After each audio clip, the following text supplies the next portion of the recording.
So we're talking about acceleration. And acceleration is change in velocity. And so if we have this cart set up properly, this is, at least after I give it a little push, this is going to be showing constant velocity. Pretty boring. No acceleration. The velocity was constant. Now, I can change that. I can make it much more exciting. And I'll do that by using a bit of gravity. And it's going to start from 0. All right, so that's pretty boring too. But as you can see, velocity is changing. And so when velocity is changing, we call it acceleration. So in this case, if we looked at this being left and this being right, we've had a change in velocity in the rightward direction. So that's acceleration. Okay, so let's look at a couple of the equations or the formulas that we use for acceleration. So a cart goes from 1 meter per second, so it's already traveling, and then it accelerates to a velocity of 3 meters per second, and it does that in 4 seconds, which is about right. Okay, and you'll notice this is magnitude and direction. And so if I go through my problem, I really should say, well, this is velocity 1. Oh, and notice I'm trying to use a little arrow. This is velocity 2, and they're not the same. So there has been a change in velocity. And this is my change in time. This is how much time it took for the event to happen. So the formula for acceleration is basically pretty simple. Acceleration is equal to the change in velocity over the change in time. And change in velocity, I can just look at it, and it's 3 subtract 1, so velocity is increased by 2 meters per second. But we'll put it in formally. 3 meters per second to the right minus 1 meter per second to the right. So that's my change in velocity, my delta V.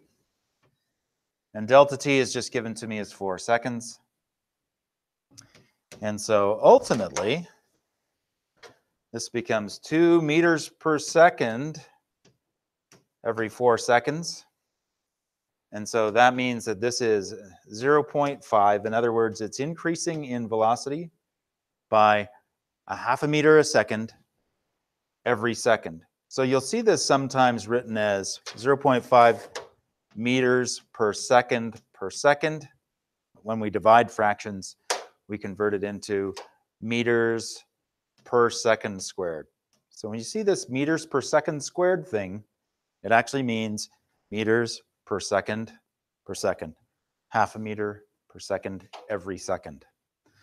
All right, so that is how we calculate acceleration from a change in velocity given a certain amount of time. How do we calculate a change in velocity from an acceleration? Well, we actually just have to rearrange this formula a little bit, or we can just think about it sort of from a common sense standpoint.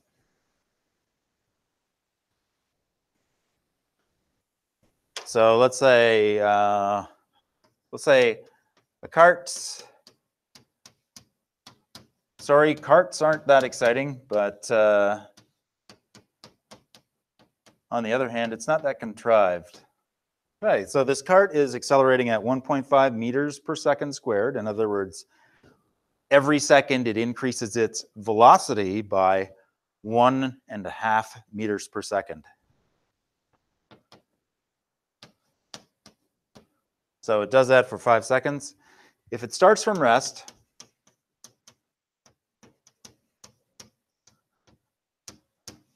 and that's a fancy way of saying the initial velocity is equal to 0.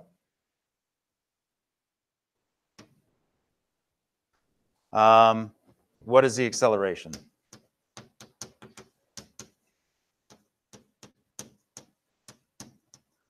And the one thing that I left out of this was, we'll just say it's going to the east. I left out my direction. Shame. Okay. Acceleration is equal to the change in velocity over the change in time. And so that just means multiplying both sides by t, change in velocity is equal to the acceleration times the change in time. And so I can start to substitute.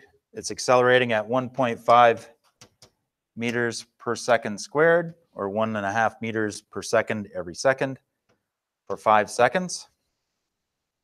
And so if it's starting from rest, after 1 second, it's going to be going 1.5 meters per second.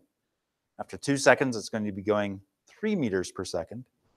After 3 seconds, it's going to be going 4.5 meters per second, etc., until you get up to 5 seconds, in which case it's going 7.5 meters per second. And once again, I left out my direction because I'm bad. And so there is my change in velocity. So at the end of this little acceleration period, this kart's going to be going 7.5 meters per second to the east.